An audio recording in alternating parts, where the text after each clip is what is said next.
Greetings from the Northwoods of Michigan's Upper Peninsula. I'm Natasha, your plant-centered lifestyle guide, and you're tuned in to my weekly video where I provide tips and inspiration as well as food for thought for those of you on your plant-centered journey.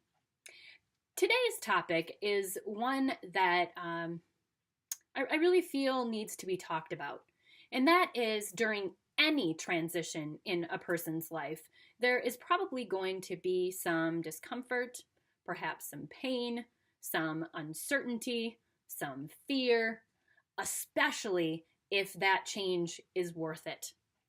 And what I want to encourage all of you to do who are making the transition is to lean into that. Rather than backing away from that fear and the potential pain and the uncertainty, lean into that. Realize that you need to go through that in order to feel comfortable, in order to be completely convinced that this is the right thing for you. And when you come out on the other side, which for most people is a very short period of time, then the benefits that you stand to gain are absolutely huge.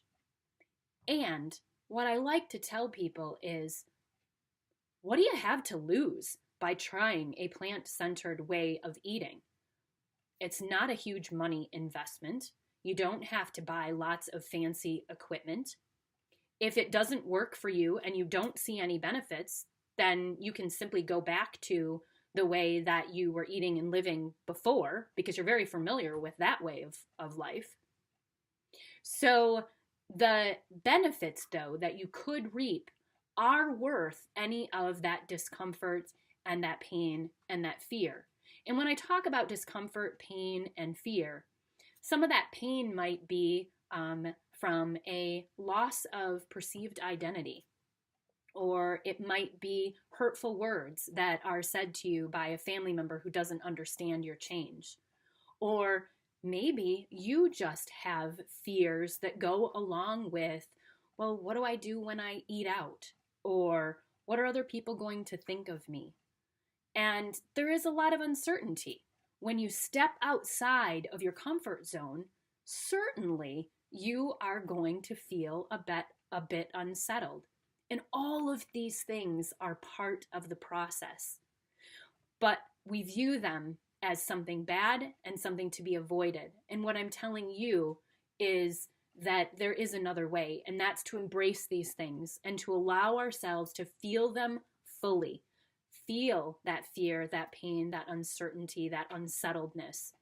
Because if you can sit with that and you can really understand where it's coming from and realize that you're going through this and you're coming out on the other side and things are going to indeed be better for you, it's all worth it.